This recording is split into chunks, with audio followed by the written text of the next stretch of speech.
চূড়ান্ত ঘোষণা আসা ছাড়া, একটা আশ্বাস আসা ছাড়া, বিশ্বস্ত জায়গা থেকে একটা টিম আসা ছাড়া আমরা জায়গা ছাড়বো না।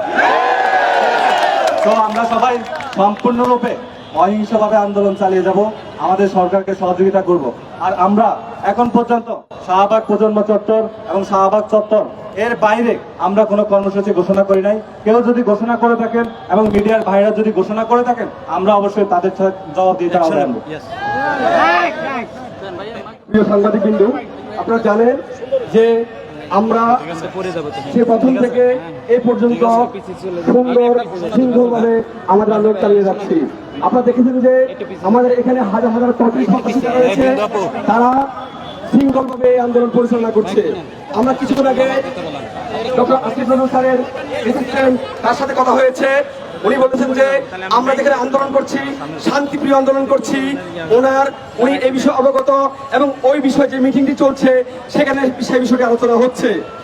এবং সবচেয়ে বড় বিষয় হচ্ছে যে উনি বলেছেন যে চাকরিতে আবেদনের বয়সসীমা 35 যুক্তিকতা নিয়ে উনি কাজ করবেন এবং কথা দিয়েছেন, সেই কথা উনি রাখছেন এবং চেষ্টা করছেন।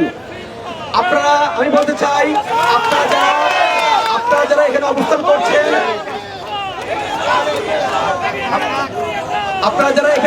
করছেন, সেই বিষয়টাই বলতে চাচ্ছি যে আমাদের টিম শৃঙ্খলভাবে কাজ করছে।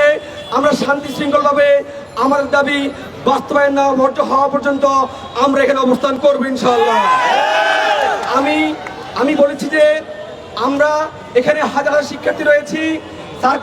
স্যার যেহেতু বিষয় নিয়ে আলোচনা করছে, স্যারকে বলেন যে একটি বিশ্বস্ত টিম, যে টিমকে এই ছাত্র সমাজ বিশ্বাস করবে, গত সরকারের মতো তালবাহানা করবে না, তামাশা করবে না, কথা বরখেলাপ করবে না, এরকম একটি টিম, যে টিম থেকে আমরা কথা শুনতে চাই যে অতি শীঘ্রই আমাদের 35 দাবিটি বাস্তবায়ন করা হবে।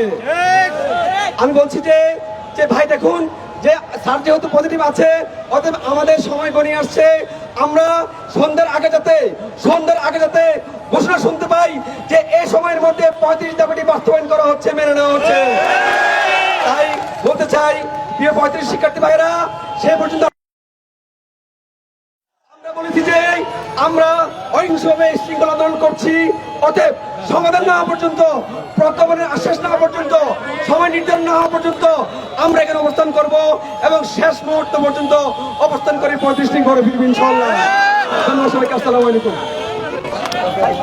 আরেকটা কথা আমি বলতে চাই, সেটা হচ্ছে আমাদের সমন্বয় টিম ছাড়া যদি কোনো ঘোষণা আসে, এটা আপনারা অ্যাকসেপ্ট করবেন না।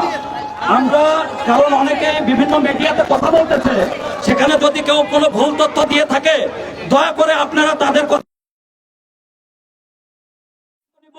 আমাদের একটা সমন্বয় টিম আছে, আমরা সমন্বয় টিম থেকে আমরা এখানে আমাদের সিদ্ধান্তগুলো আপনাদের মাঝে জানিয়ে দেবো। ধন্যবাদ সবাইকে। আপনি কিছু বলেন ভাই।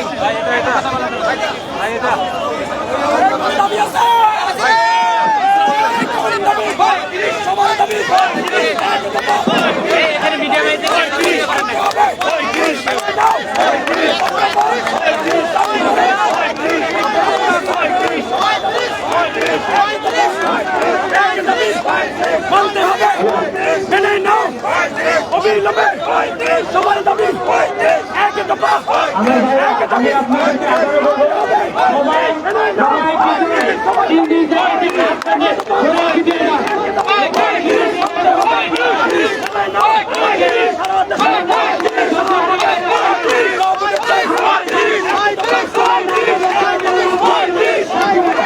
দর্শক, আপনারা এতক্ষণ শুনছিলেন যে তাদের সঙ্গে উচ্চতর পরিষদের একটি কমিটির সঙ্গে এখানকার 35 আন্দোলনরত শিক্ষার্থীদের একটি কমিটির সঙ্গে কিন্তু আইন উপদেষ্টা ডক্টর আসিফ নজরুলের একটি বৈঠক হচ্ছে এবং সেই বৈঠক থেকে তারা পরবর্তী চূড়ান্ত সিদ্ধান্ত না আসা পর্যন্ত তাদের আন্দোলন সংগ্রাম অব্যাহত থাকবে।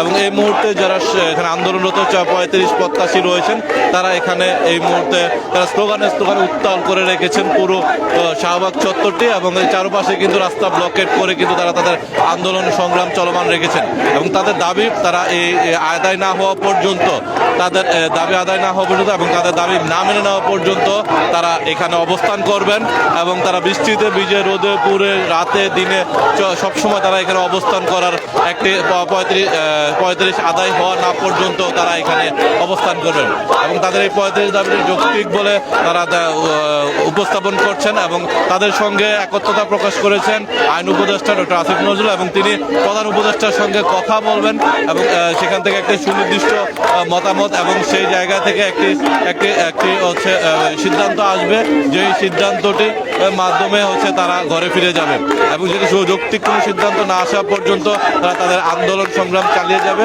এমনটাই তাদের ঘোষণা। এ ছিল শাহবাগ থেকে সর্বশেষ অবস্থা আপনাদের জানানোর চেষ্টা করেছিলাম।